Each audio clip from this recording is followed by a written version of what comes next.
Hey everybody, what's up? It's Shay Dawson, tipping the scales. What's up, T?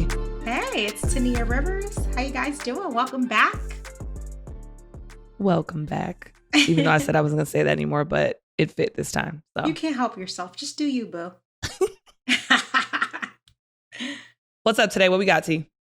Well, we have one of my most favorite people in the whole wide world joining us today, Jordan Gertler. What's up, Jordan?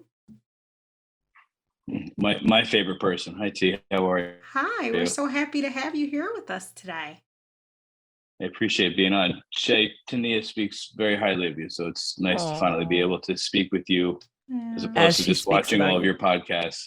Oh, and she speaks a lot well about you too. I didn't get to meet you. We went to a game and we were talking about you. I wasn't sure if you were there. We went to the Laker Suns game in LA. Yeah, he went. But we just spent some time just chopping it up, talking about our plan for the podcast and what we wanted to do. But she definitely spoke highly of you. So it's nice to see your face. Nice to see you. We definitely didn't meet there, but I remember Tyneeha speaking about this for quite some time. So I'm glad to see it come full circle. Yeah, he's like El Presidente. I was like, Jordan, I need you to come on our pod. He's like, oh, let me check my schedule. I'm busy. I'm traveling. I'm like, dude, lock down a date and I'm not playing. So. I love it. So Tyneeha, tell us who Jordan is. What is he doing here with us today? And let everybody know. Yep. So Jordan is an agent for Excel Sports Management. Of course, he reps my son, so can't get any better than that. But a few of his other clients, and I'll let Jordan speak to them as well, but Brandon Angren, Sadiq Bey, DeMarcus Cousins. So we got some good folks under his belt. But I'll let Jordan talk a little bit about some of his other clients that he reps. But, you know, one of the things that Jordan can tell you, like, I took this process extremely serious. Oh my God, when I was picking an agent for my son. Like, it wasn't just an easy thing. I did very in-depth interviews, asked very specific pointed questions, and I wanted to make sure that I had the right people that's representing my son because that's really important to me. So for him to pass like T's test, then he's damn good. Yeah, and you were in the NBA at the time, so you had a lot of people to ask questions and make sure to get your process down right. So that's dope. Oh yeah. And so Jordan, tell us about yourself. Where did it all start? Where are you from? And just give us a little background first. Sure. I'm from New Jersey, a small town called Mendham, which not many people have heard of before. It's about 15 minutes west of Morristown. Okay. And that's where really it all began. From there, I went to Indiana University, where I majored in sports communication and a minor in journalism. Upon graduating from Indiana University, I went to Seton Hall Law School. Where I took tests that I thought were hard, but nowhere near as hard as Tyneeha's test. And from there, I've been at Excel Sports Management now for 8 years. Okay. And that kind of is my overarching story. But it really began for me, I would say, at a young age. I remember in 8th grade, I knew sports is a passion of mine. And I knew I just wasn't good enough in my own sport to make it professionally, like 99.9%. Yeah, I was about to say, like a lot of us, so it's okay. But I always speak for yourselves. I can probably play professional sports. We heard what happened to her and Mikal, so it's not. She's competitive enough. She has the fire in her to be a professional athlete. But I fell in love with the business side. And actually, I grew up playing baseball with Rick Porcello, who was a Cy Young winner. Won a championship. And I remember in 8th grade, I think at the time he was in 6th grade, I remember saying, I'm going to represent you one day. I just always knew I wanted to be on the agent side of things. To me, being an agent was the closest I could get to the game with having an impact, and seeing my clients succeed and seeing them kind of live out their dreams, succeed on the court and ultimately winning a championship is really the pinnacle for me. And so I knew that being my passion, I had to figure out a way to get there. And that's why I went to law school, not because you need to be a lawyer. And I think that there's always this misnomer that all agents are lawyers, which just isn't true. But I thought that it would set me apart, both from just the standpoint of my own success in terms of what we do, but also how other agencies and other people that are hiring in this business would view me. And so that's why I ended up going to law school, and from there, landed a job with Excel Sports Management, and I've never left. Awesome. How hard Wow. was it during that interview process? Like when you said, all right, I'm going to look for a job. I want to be an agent. That's what I'm sought out to do. Maybe walk us through like what was that like for you, and what did the interview process even look like? Sure. So I remember being in law school, and typically, between your first year of law school and your second year of law school, you work at a law firm, which I did, and then um, between your second year of law school and your third year of law school, you either work, you either do something with a judge, or you work at a law firm, which will ultimately hire you. And then upon graduating, you either hope that that law firm hires you, or you do what's called a clerkship. And so everybody's sending out their resumes to all of these judges, all these different law firms, and I knew at that point it wasn't for me. Um, Mm. and I said to myself, you know, this is what I want to do. I'm not going to do a clerkship. If it means that I have to pick up a job that's unrelated to law, so be it.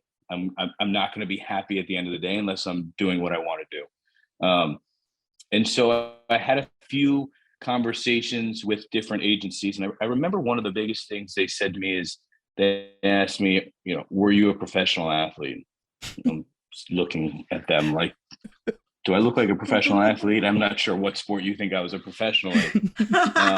And they would ask me questions along the lines of, or do you have friends that are professional athletes? No, I don't have that either.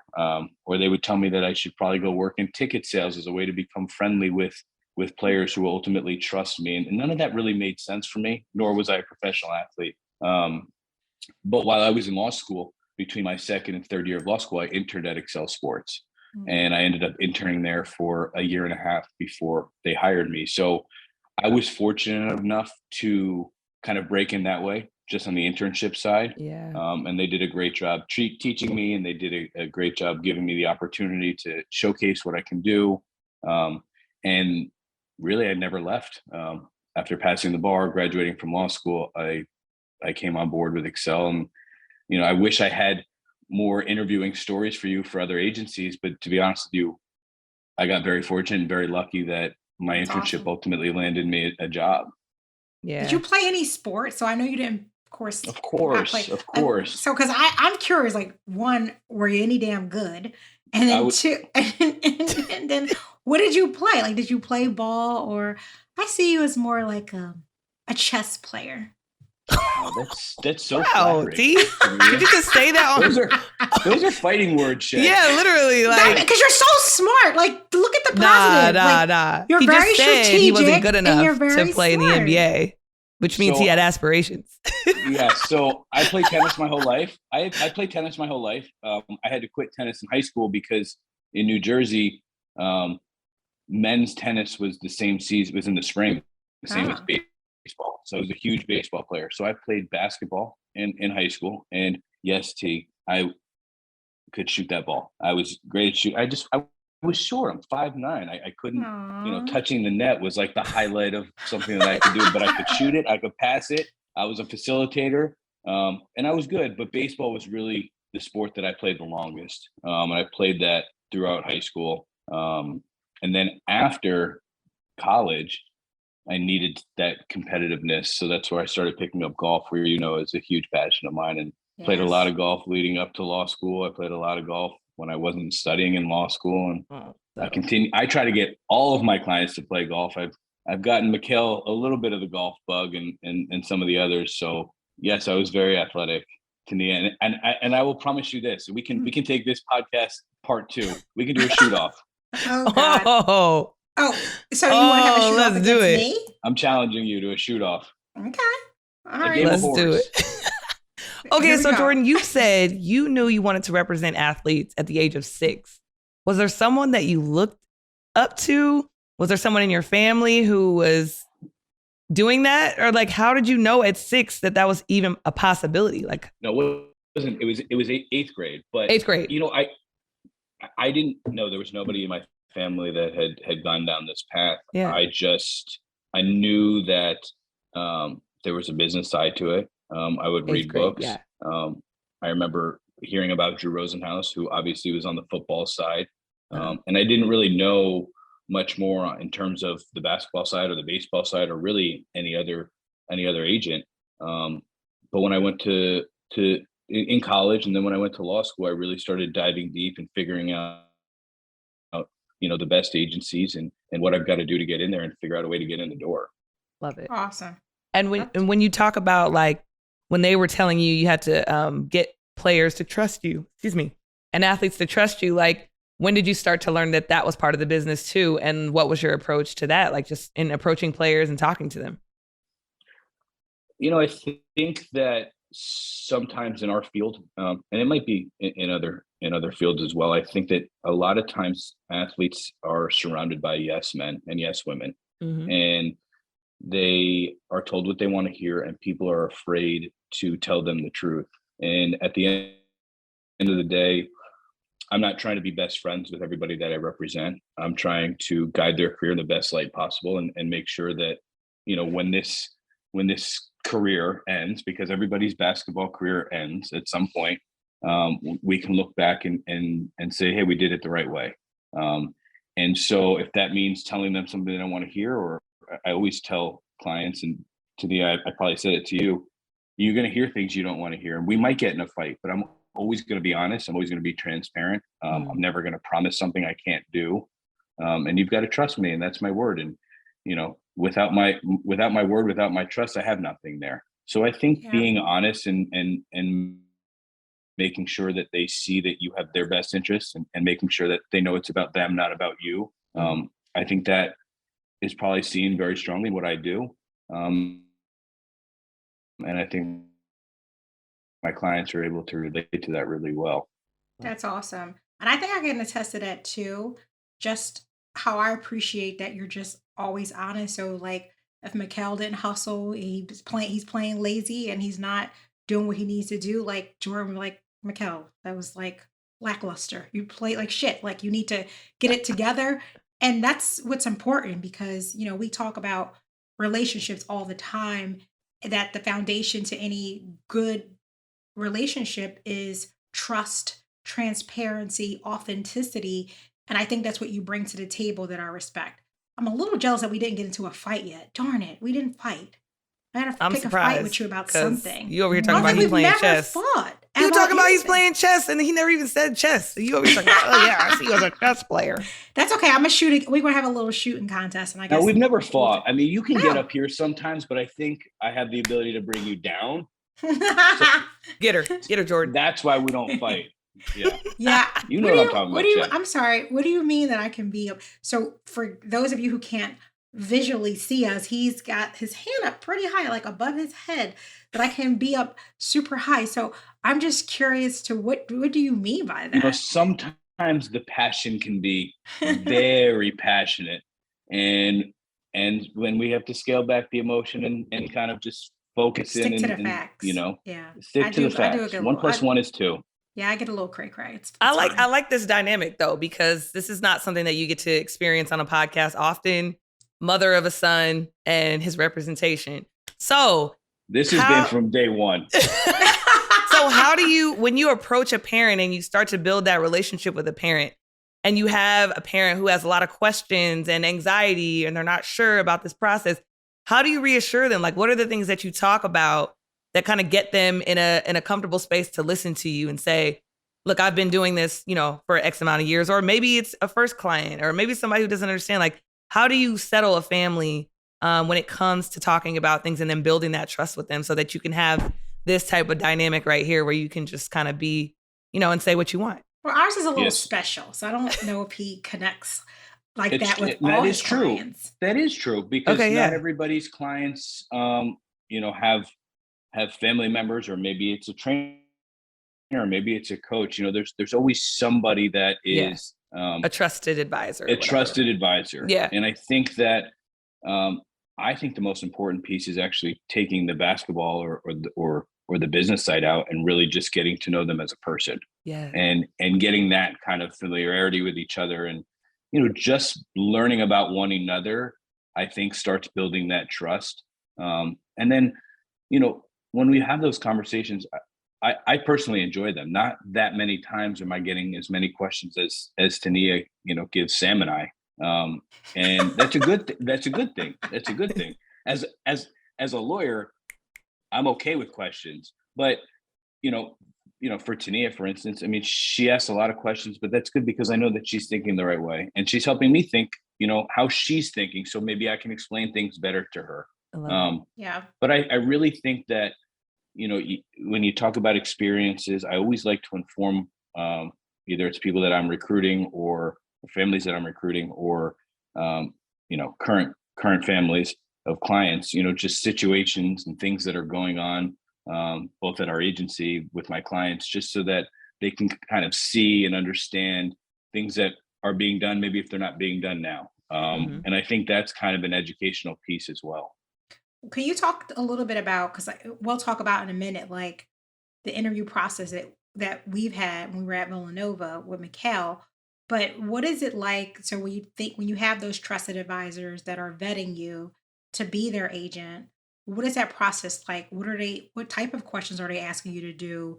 What type of data do you have to present? Because I think a lot happens behind the scenes that sometimes people don't understand. It's not just X's and O's. It's not just what you can do monetarily for their families, but it's the prep work that you do in advance before you even sit down and have the Like that for conversation. that first meeting. Yeah. Mm. Yeah, I think a lot of times um, families or advisors can get caught up in kind of year 4 and 5 and 6, right? Mm. What do these contracts look like? What is the marketing going to look like? How are we going to build this foundation? How are we going to do this charity work? Mm. And all of those things are important and things that need to be discussed. But when it comes to recruiting a college player, it's really talking about, I think the most important piece is that draft process. And Okay. it's a lot because for a lot of families, they might not be in this business. So they're going about this for the first time. And you're sitting across the table from a mother or a father who is looking at me or whoever else that they're interviewing and saying, can I trust this individual with my son's career in a field I don't know anything about? Right. Yeah. Right. Right. And so, really understanding what that draft process looks like, what that preparation looks like, what's being done behind the scenes, and making Mhm. sure that that information is shared, both during their process, but also talking about other players' processes to kind of paint a picture for them. Yeah. Hopefully makes it a little bit easier because it's a stressful time. It's long, right? I mean, your process was very long, very How many stressful. months? 5 Mhm. months? 4 months? Technically? 5 months. 5 Yeah. months? Okay. 5 months till she knew what she was doing. Yeah. Yeah. Just giving the context for the people listening. Like, Yeah, how I long does would that say. process? Yeah. I would say it was 5 months, 5 or 6 months. Yeah, I think 5 or 6 months sounds about right. And sometimes you have families that meet with 3 groups. Sometimes they meet with 6, 7, 8, 9. I mean, everybody's process is different. So Yeah. you're listening to a lot of information, and some of it can be redundant. But I think that you've got to kind of decide who's got the track record, who's delivered what they're saying. Mm. Let me see the results, and really dive in. And maybe that's speaking with clients' families. Maybe that's the player speaking with other guys in the league to really kind of dive in, because this is a big process and it's a big decision. You want to get it right, and Yeah. not everybody does, and it doesn't mean that they can't get it right eventually. But at the end of the day, you kind of hope that you do this process once and it feels right and everything goes according to plan and you don't have to worry about it again. Yeah. I was going to ask, like, when do you decide, like, this is the player that I want to represent? You know, Mm. are they in high school? Like, what year are they in their high school year? Because I know sometimes you're going to high school games. Um, so when does that process start, and how do Yeah, you know this is the player that you want? I think for everybody it's different. I always say it's easy to pick out a Bentley, but but what about the I like that. non-Bentleys, right? What about Yes. what about the non-Bentleys who will become Bentleys? The Um, durable cars. They're the going to last durable long. cars. Yeah. Like So, Mikal. you know, Like Mikal wasn't. Mikal wasn't Mikal's a good highly example. recruited. Yeah, I Yeah. remember, you know, Mikal is a perfect example. I saw Mikal play in 16 at Mhm.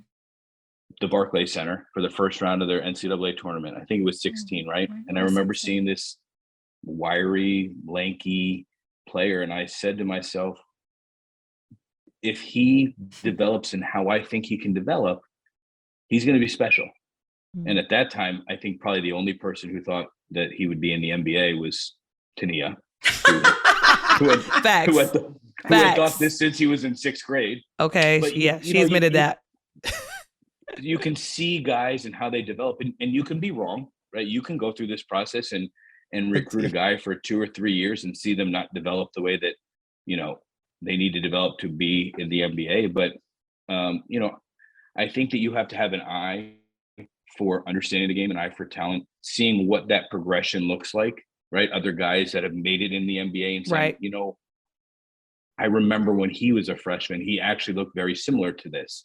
And so kind of looking at that and you know, the space is changing now with NIL, right? Name, image, and likeness, I was where going to ask you about that later. Yeah. where recruiting is starting at even earlier because of what you can do in college and what you can do in some other states, if depending on the high school you go to. So the recruiting process is starting even earlier. To think of, you know, families now, or Tyneeha, to think of you having to go through this process if Mikal was a junior in high school would, I don't even know. Yeah. Mind blowing. Yes. Yeah. Mind blowing. So it's, you know, and for me, I don't recruit everybody. You know, at Excel, we don't recruit everybody. We're very specific. I've got to be passionate about their game, passionate about who they are as a person, which makes me, you know, be able to sell them and understand everything much better. So you get very specific, and you know, sometimes you strike out and sometimes you don't. But I think at the end of the day, if you believe in the player and they're a good person, it's a lot. It makes this job a lot more fun. I love that. So at Excel, do you guys have like a North Star that you all say this is the type of caliber or pedigree of an athlete that you go after? Or and do you bring it back to the table and say, hey guys, I'm going after Mikal this year and you have to get it approved? Or are you just like, I believe in this kid, he's mine, I'm going after him, and that's that? Like, how does that like dynamic work? Yeah, so the president of the company and Jeff Schwartz founded the company, and he's Shout out been Jeff around Schwartz. the game for a while, and he's done a really good job. Shout out Jeff. Yep. He's done a Hey, really Jeff. good job of trusting us to go out and recruit who we want. Yes. But we do talk about it as a group. It Excel's a family. I think Tyneeha, you can attest to that. We're a family over there. So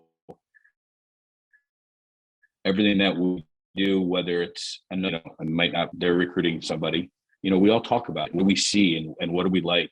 And it's really kind of a group effort to say this is somebody that we can see succeeding. And by the way, it doesn't, you don't have to be a top 5 pick. I mean, right. We represent guys that are stellar in Europe as well. Yeah, so absolutely. You know, it's a combination of mix.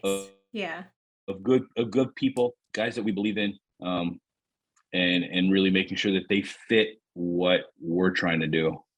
Because at the end of the day, I'm a representation of all my clients, and they're a representation of me. And so we've got to align on that as well. Right. Yeah, I love that. So, you know, I have to so much gems. Ask you this question, since every time I talk to any reporter, it always brings me back to the draft. So I got to pick on you because, quite frankly, it's so annoying because it could be like, it's so, look, Mikal, what, this is his 3rd year? 4th year? 4th year. And still today, I still get questions about, let's talk about the draft and what happened. So let's take it back to the draft. Let's talk about the draft then. Exactly. And I just never forget sitting at that table. For the 2000th time. Exactly. But what was going through? Because I can talk. I mean, I talked about it on previous episodes about how challenging that was for me and the emotional roller coaster that I was on that night. But just curious to how that is sure it's very different from a parent than it Yes. is as an agent. So, what was going through your head when the Sixers drafted Mikal, and then now he's being traded to the Phoenix Suns? Yes, T. Yes, T. This is great. I can finally close the loop on this story, like all aspects. So I'm excited. Great. We always say that and then we come back to it. True. It just can't escape it. No, you can't. I remember him drafted by the 76ers, and I remember the joy that you had. And I remember that Mikal had the joy too, but I remember how important it was for you because in my head, I knew, and we can share this to all the viewers, I knew that Tyneeha doesn't like to fly. So for me, when she was going to work, now she can go from her office downstairs and watch Mikal play all the time. So I knew how excited you were. You know, from my perspective and from Sam's perspective, we wanted him on a team that he was going to play and be able to develop and contribute to the level that we knew that he could earlier rather than later. And so we knew in Philly, we knew that they really liked him, and we knew that there was a role there. But we also knew that there were other teams, not just Phoenix, that were interested in him.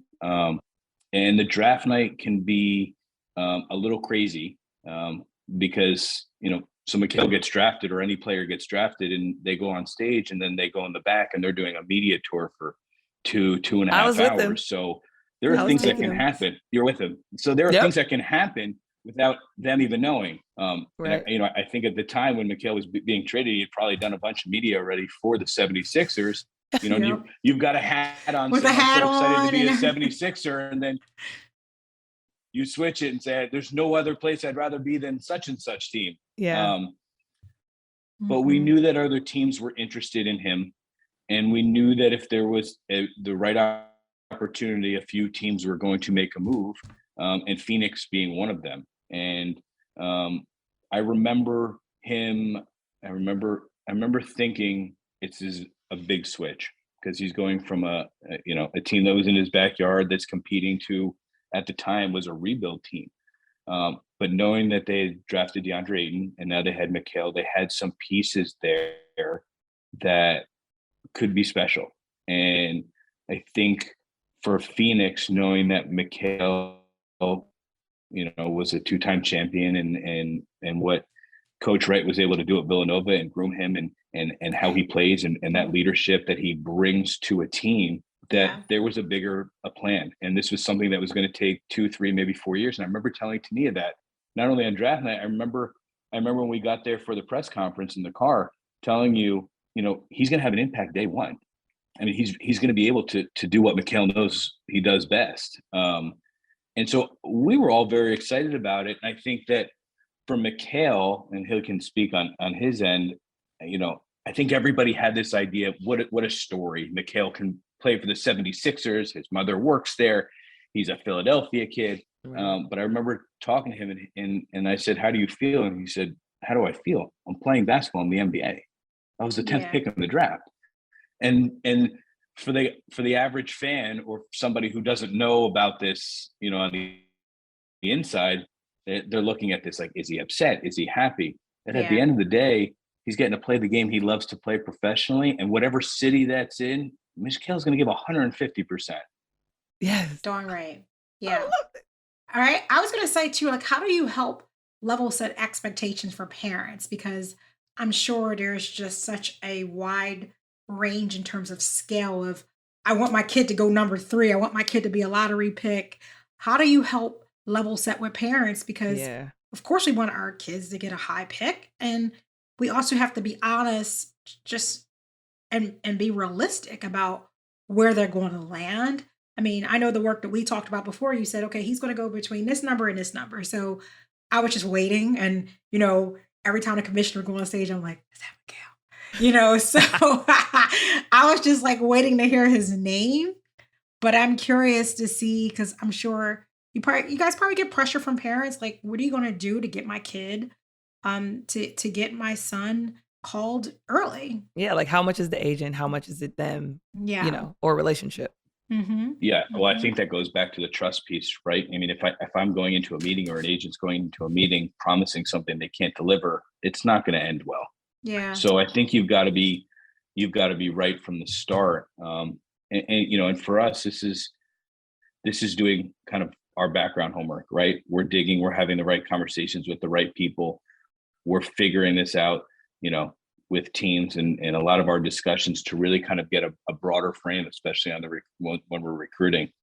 And then as we start the process and we start having more conversations and really figuring out kind of team fits and team needs and their offense and what they're looking for, we can kind of narrow it down more. But and I Team always say fits, to team needs. families, Mm-hmm. exactly. I always say to families, I think it's great. I would love your son to be the number one pick in the draft, and he should fight for that. And he should be angry, for every player who goes before him. But at the end of the day, the most important thing is fit because the draft happens and it's a wonderful story.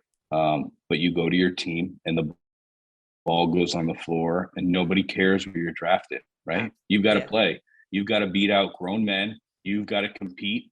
And there are people that maybe were drafted 25 picks after you who are just as hungry as you are, if not more hungry. And so, it gives you an opportunity, but it really just gives you an opportunity to get on the floor and really earn that spot. Yeah. Great. So, and this is going to transition into after all of that, if anyone can visualize all that stuff that Jordan just said, but like you help them think about that process. Then you come to the second contract, which is where Mikal is at. And congrats to both of you on a really, really great contract. Good And we all job, know the number. We Jordan don't and need to say it Sam. again. Those can Google it if they want to find out. But like, how do you get guys to think about that second contract or just to think about the business and like when free agency happens, like you said, like team fit, team needs and all of that. Like so many people get shocked when they get traded. And I'm like, how did you not know what the market, how are you not watching the game to see what the market was commanding? You know what I mean? Like, how do you help them think through that process? Like Philly drafted another point guard. You know what I mean? Like it's a possibility. Totally. Yeah. Totally. I think there's two separate things there. I think when you're talking about extensions or free agency, I think there's a conversation that should happen prior to the season, whether that's going into an extension season or free agency. But it's not something you want to discuss during the year. At least I don't. I think at the end of the day, you can put too much. They're going to put too much pressure on themselves. Just go play, and everything will land the way that it's going to land. And when it comes to trades or even draft night, where sometimes players will get drafted who might be in the same position, I think it's important for the agent to have a conversation with their guys going into draft night, telling them like, hey, listen, we're hearing this could happen. If this is the case, then we probably need to have a discussion. Or if this does happen, we've already spoke to them. It doesn't impact your minutes. This is how they view you. This is how they're going to start playing you. But I think the communication is key. And I think being open, like I said, open, honest, direct. We have the trade deadline coming up now in February. I don't even know how many days, 11 days from now. No, not even nine or 10 days from now. So, a lot of players are going to get traded, and it's time to have discussions with those guys who might be traded and just, give them an idea. Here's what we're talking to teams about, or here's what we're hearing, just so that they're not caught off guard, because at the end of the day, this is a business. It's always going to be a business, and you can't take it personally if you are traded. It is. It's a tough part. And it's a tough part for young players who either see vets on their team that they look up to get traded, and then, or maybe they get traded, but it's a tough part of the business for guys to learn. Yes, it really is. Yeah. That's the scary part too, because we were getting down the wire with Mikal. I was like, oh my gosh, they're going to offer. And then what's going to happen? I kept texting Jordan. He was like, relax. You have until this date. Like, just take it easy. But I was like super anxious, like, well, what's going to happen? And, what if they don't? And, I just had all these things. So when did it come through, T? Like, when did you get the information? Like, what was that process like? Well, I know Jordan and Sam like had a little meeting with me on FaceTime, and he kind of Mm-hmm. told me what was going on. And I think they had already had spoken with Mikal, and Jordan asked me, was I sitting down? Were you shocked? Were you completely shocked, or were you like, oh, okay, that's par for the Well, course? I was like, I was definitely elated because you just never know, and Yeah. that part gets so tricky. And I try not to have like a number in my head because you just don't know. You Mhm. want it to, as a parent that you want it to be a high number, right?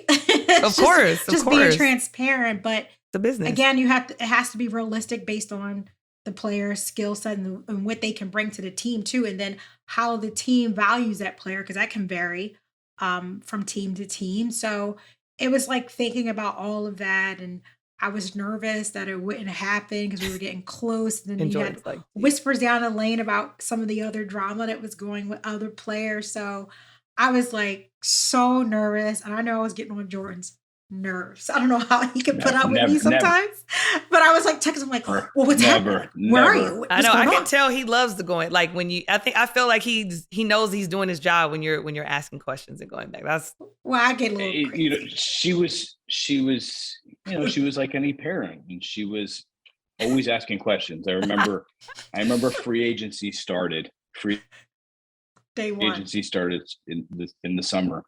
Day one of free agency. And a few deals get released, obviously, on Twitter, and they come out there, and you're like, look down at my phone. Now we have a lot of free agents, so we're talking to teams, we're talking with our clients, and I see Tyneeha's calling me, and I'm thinking something's wrong with her. Like, this isn't good. She said to me, Mikal's going to get his free agent deal or something along those lines. I said, T, he's not a free agent. This is not his time. He's not a free agent. Second. She goes, what do you mean he's not a free agent? I said, he just finished his third year in the NBA. Talk me down.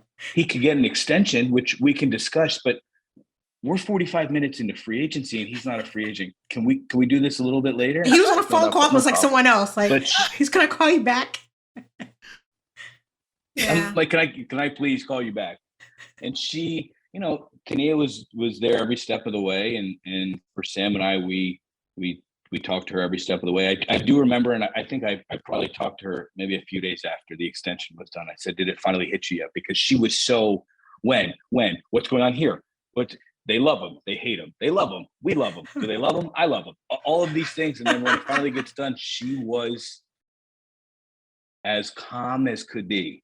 Mm-hmm. And I think I might have said on the phone, like, are you good? You okay? Are you okay? Yeah, I was thinking that I would get something through the moon. And I just remember she was like, thank you. Like, I'm so happy. Thank you. And I think it probably took you a few days for it to hit, right? For it to really sink in. Yeah. And it's funny because Mikal is just super laid back about everything. Super is the word. Right? So it wasn't until Mikal bought his first home that you can see the excitement. He was just so proud. And I remember just crying as a parent, just being super proud of Mikal and all that he's accomplished. But I think he was more excited about buying his house than in terms of like hearing the news from his contract, because he was pumped about, he's like, he still talks about it since he's like, Mom, I bought my first house. I'm like, you did, Mikal. But it was just good because I knew that they had Mikal's best interest in mind. They were going to fight to get Mikal what they believe he deserves. So it wasn't a lack of trust at all. One, I'm newsy as hell. And then two, I am super impatient. Like, yes, very much impatient. So I'm like, what's going on, Jordan? Like, come on. Very. And I would try to pick days between like Sam, Jordan. Like Jordan, I talk to him all the time. So he just naturally, unfortunately, gets picked on the most. But I'm like, Jordan, like, what's happening? He's like, calm down. This is true. You have so many days, like, just relax. See, we got this. I'm like, okay. How much sleep do you get, Jordan, during that process? Do you sleep at all? This dude is a vampire. He doesn't sleep. Like, that's what like if I'm getting into this business and I'm listening to this pod, like, okay, I just want to know what to expect during extension time, free agency. Like, are you sleeping? What goes into that process? Yeah, free agency time is our late nights. Are definitely late nights. But I think overall, I probably get 6 hours of sleep, 5 to 6 hours of sleep. Not But bad. that's That's because, not if I bad. have Not clients on the bad. West Coast, I'm watching their games. The So, 10 o'clock game start. games, Yeah. Mikal's games can end at 1 o'clock in the morning. Right. Exhausting. If I have clients that are just playing out West, those games are ending late. And I want to make sure I'm watching them. I want to see what's going on around the league. So, could I do a better job of sleeping? Probably, but Yeah. 5 to 6 isn't bad. That's not That's bad. not bad. I'm impressed, actually. I didn't Not think you bad. were getting that much. I think it's more the travel. The travel is what catches up to you as opposed to I agree. Yeah. just the lack of sleep at home. I agree. I was So gonna back. ask, Go ahead. No, mine's going on another direction. So you okay. go. I wanted to ask too, because it's well, one, I just have one child. So I don't have to spread my love around because Mikal has been super spoiled from day one. That kid is ridiculously spoiled. But He doesn't act spoiled, which is nice. you got to see him behind the scenes. I'm not listening to you. But it's like a parent, like I think about my mom, and she always I don't have favorites. So you got, I'm like, Mom, you're lying. Like her sons have always been her favorite. Let's just be very clear about that. And now she has a grandson. Mikel's been favorite Her since baby. day one too. Yeah.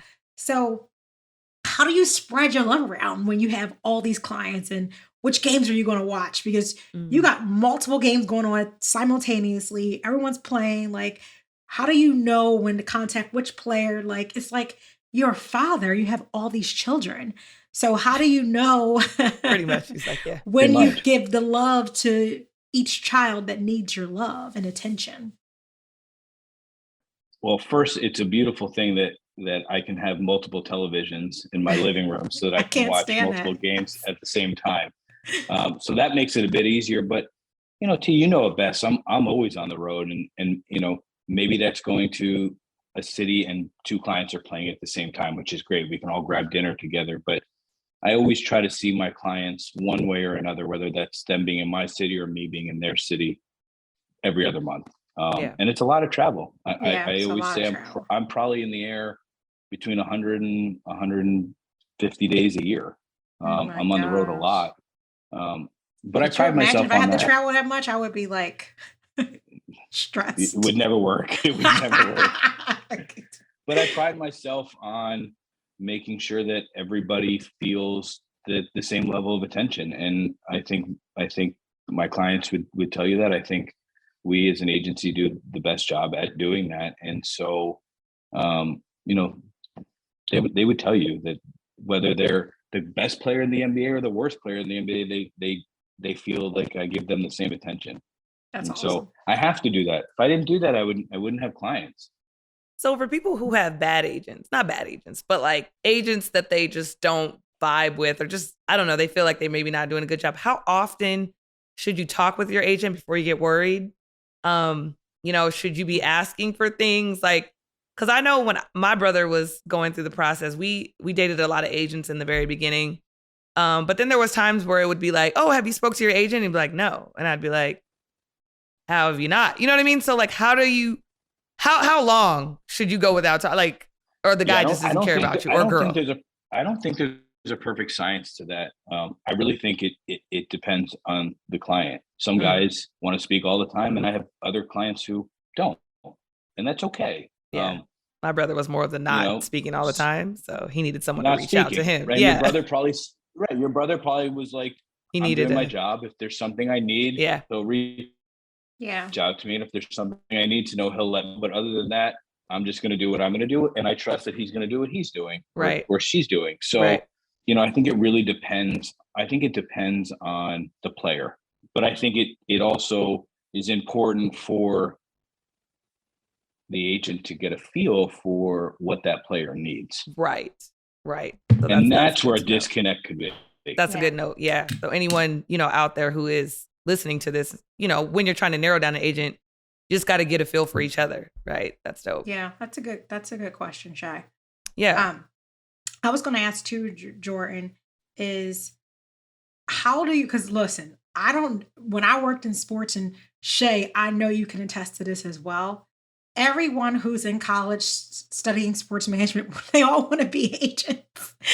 And I don't know. I get so much of like, well, can you ask Mikal's agent this? And I just never do because it's just out of control. How many people ask about how to be an agent? What do I need to do? Like, what advice do you have for people who are really serious about it?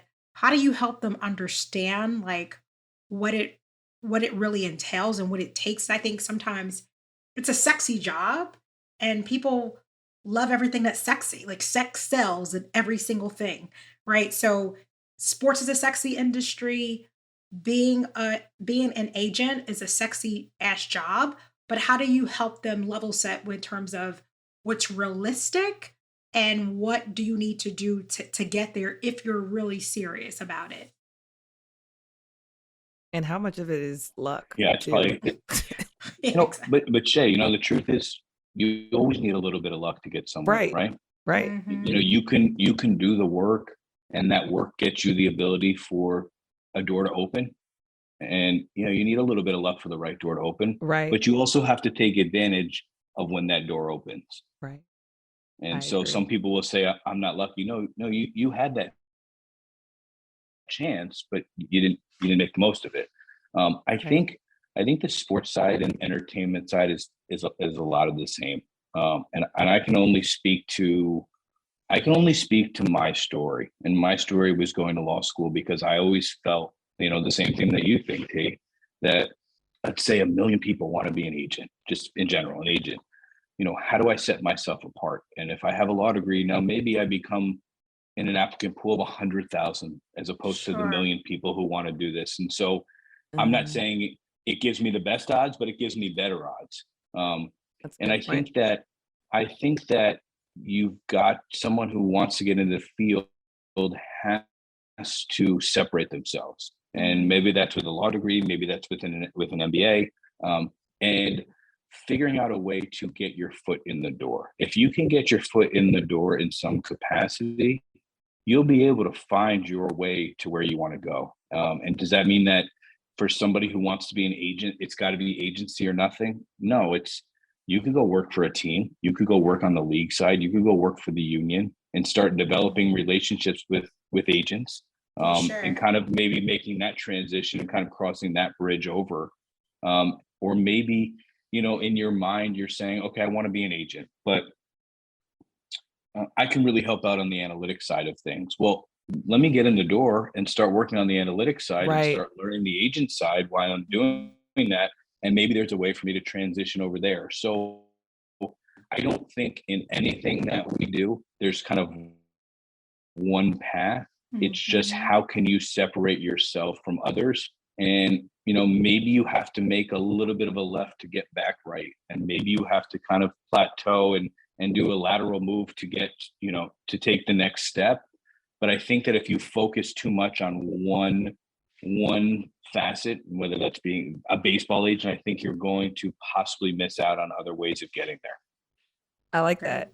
Like Because that too. I know where the world's going now. A couple entry ports in the market are people who understand Web3, DeFi, crypto, metaverse, right? Like if you can get in and just work and say, hey, I know what I'm doing this way, I can probably educate some of you guys and your athletes along with NIL, right? Doing those things that are kind of still new in the world and where sports is going. Maybe you can just get in that way. Those of you who are listening who maybe agent is your long-term goal, but what are your short-term goals? What do you know how to do now? Can you design on the web? Can you do things that might help athletes who we now consider our brands themselves build that up? And if you can help be an asset to an agency, I think that's also a great point to what he's saying. It's like add value where you can. I love that.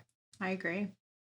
Yeah. So, and that's what I want to talk about too, NIL. So now that you have to recruit younger, like how is that changing your approach? And then like a lot of guys too are also not getting agents. Like they're just having their lawyer, let's say I want you to rep me as a lawyer, but I kind of want to do my Mhm. own negotiations. I know a lot of guys that are in other contracts, not in their initial contract, but like a lot of guys are just being like, I don't even really need an agent. I just want a lawyer and somebody who can be my business partner.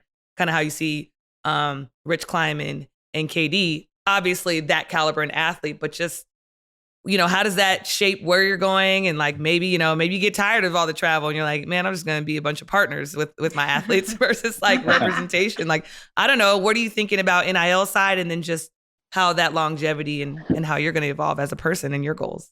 Yeah, the NIL space is still new. And it's kind of the wild, wild west. Yes.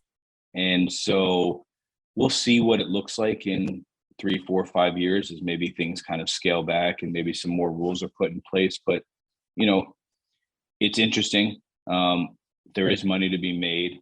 I think there's a bit of a misnomer when NIL first happened, where all of these people thought that there was just going to be this windfall of money. And the truth everyone is, was marketable for everybody. And it's not the case. And if you look at deals across the board, and I'm not an NIL specialist, we have a whole division that handles that. Shout out to Mikey Williams on Excel.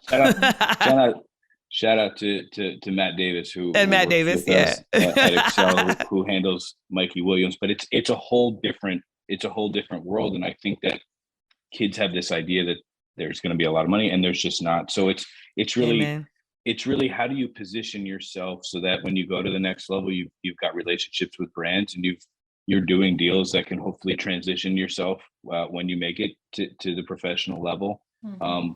But it is interesting. I think it's more interesting from a college side, where colleges are kind of having to continuously recruit their own players, right? Because you've got kids that can leave now and go to other schools, and maybe they're in a bigger market where there's more NIL opportunities. So, I think coaches on the college front are kind of struggling with it and trying to figure out, like, how much is this going to play into what we're doing? But it's good. It's good. There's definitely money to be made there. But I don't think it should be your main focus. And I think that if you're a serious athlete, the last thing, let me take that back.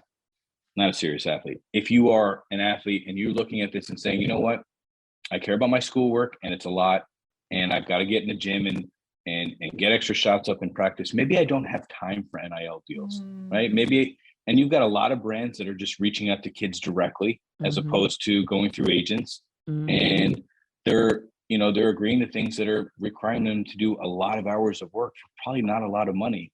And if your end goal is to be a professional basketball player, let's just say, why would we take time away from that? You've got to handle your schoolwork. You've got to handle your practice. You've got to get your extra reps in the gym. If you can't balance that with your NIL work, the NIL is not worth it. At the end of the day, $5,000, $10,000, I think that's a lot of money. But in the grand scheme, is it really worth the amount of hours that you have to put in and the amount of hours that you have to take away from building your craft? And a lot of parents are pushing for it too, Jordan. Like, a lot of parents want it more than the athletes want it. And sometimes I say, like, just let your son continue to kill. Like, his brand is that he's a great basketball player, and brands are going to come. So I think that anxiety is the headlines and everything have created anxiety within families. So I don't know if you see that. Yeah, totally. And there's a lot of players, there's a lot of players throughout college basketball and college football. You're talking about SEC quarterbacks and, Big Ten quarterbacks and wide receivers. There's a lot of money to be made, but, we're talking about the top of the top. Right. Not for everybody, or at least it might be for everybody, but the money is not what everybody thinks it's going to be for everybody. Right. Yeah.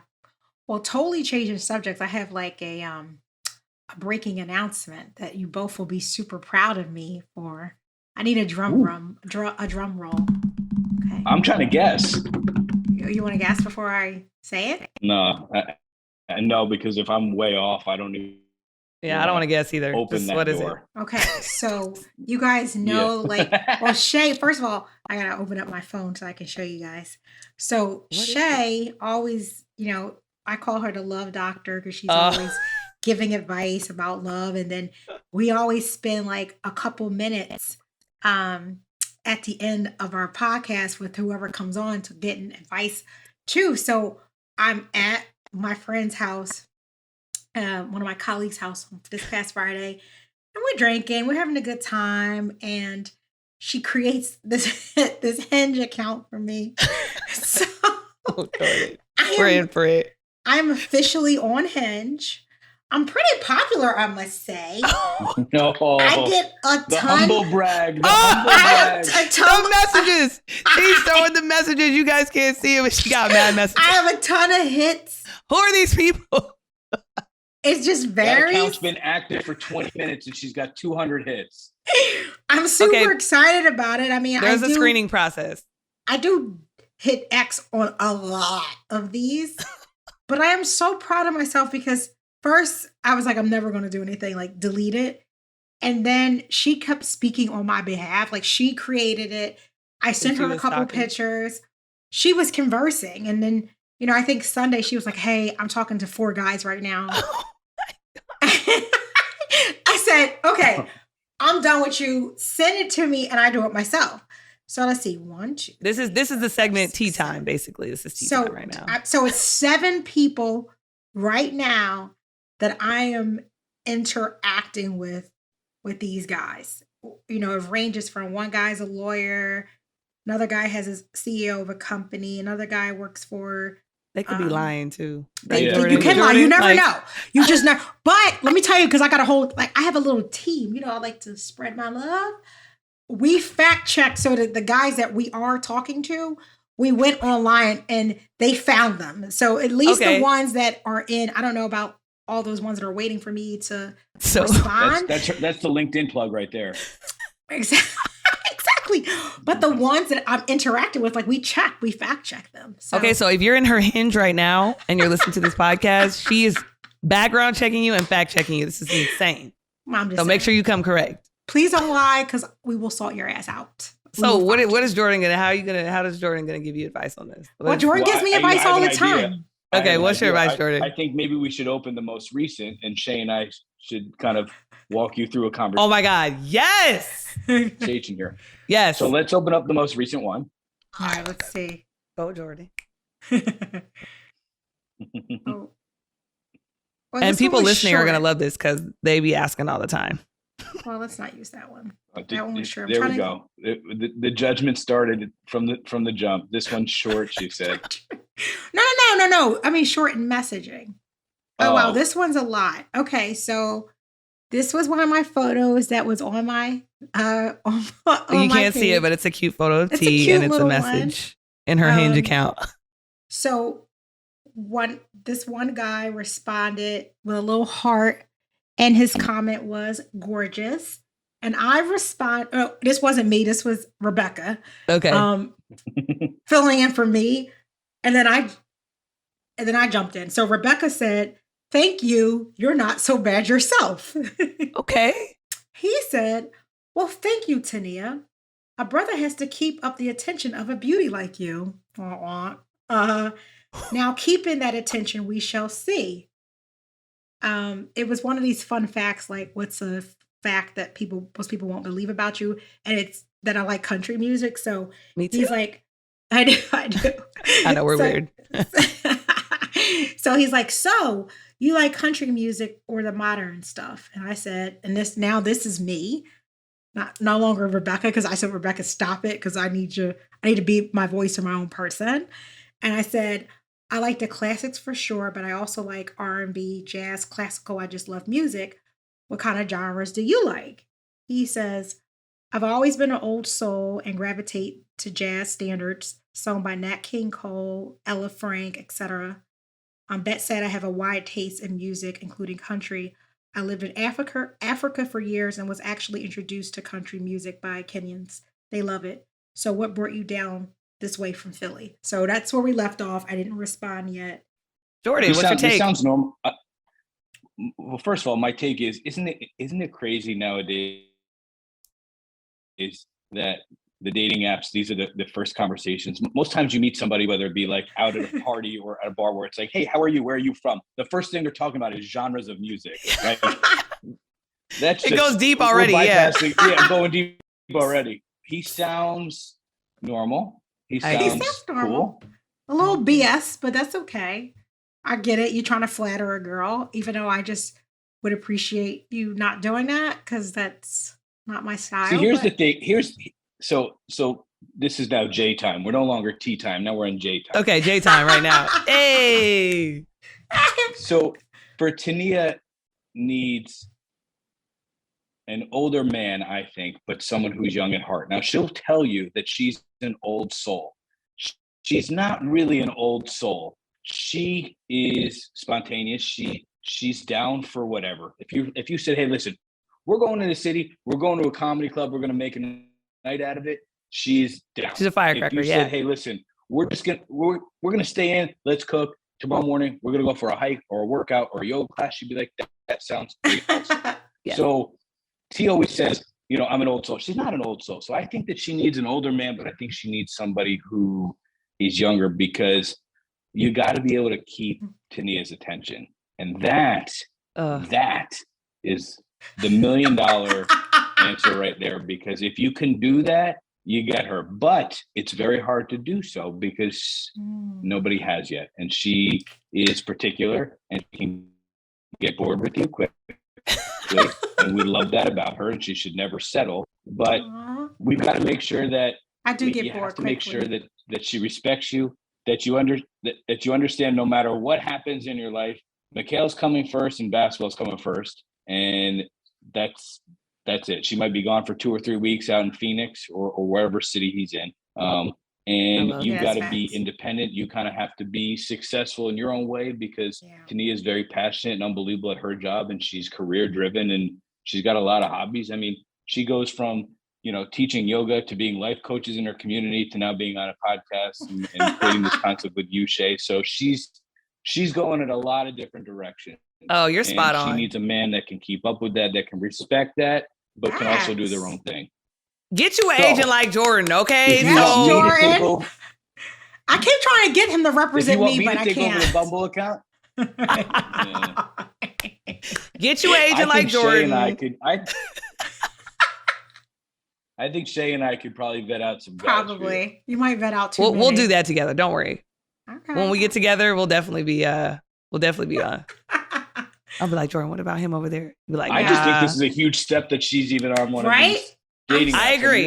Let's give it up. I feel like she would be so against this. So the fact that she, now she didn't create it. I'm guessing her friends created it, but the fact that she was cool with someone else creating it and now is taking it over is a big step. And that's one of her goals for 2022. So if you keep her on that, like just doing things that are first, doing things that scare her, putting herself out there, telling the universe. So that's what she's focused on this year. Yeah. No excuses this year. I'm coming out of my shell. Yep. I'm going to find my person, or he's going to find me. Yep. And I'm not going to just waste away in my apartment building. No, you're not. So I'm super proud of myself. I just had to give you guys a little bit of color to what I was doing. I love it. And we'll see what happens. Like, I'm super proud. Next step is, are you vaccinated? Can you take a PCR test? Can you do all these things? Well, we're getting towards the end because she's doing too much right now. She is doing the most right now. She's doing the most. No, but thank you, Jordan. This was very, very insightful.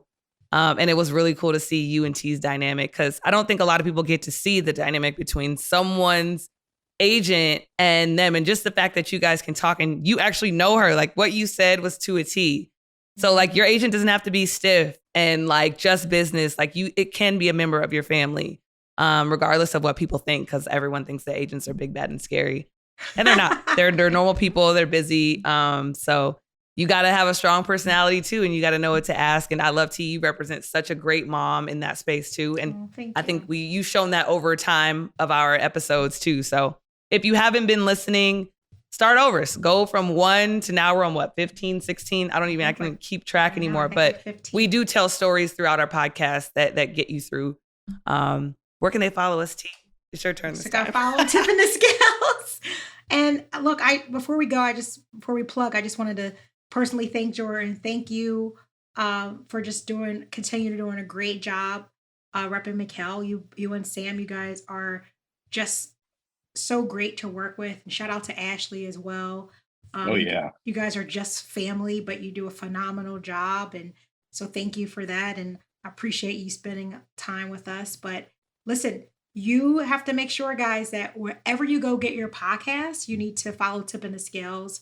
We want you to be part of our journey. We want you to hear part of our story. We're all going to learn and grow together. And why don't you be a part of that? It's going to be amazing. Exactly. Leave a review. It helps us get noticed in the App Store. We're on Spotify. We're on Apple Podcasts. So we really appreciate you. And thank you, Jordan. I appreciate you both. Thank you so much. Until next time, guys. Bye, guys. See ya.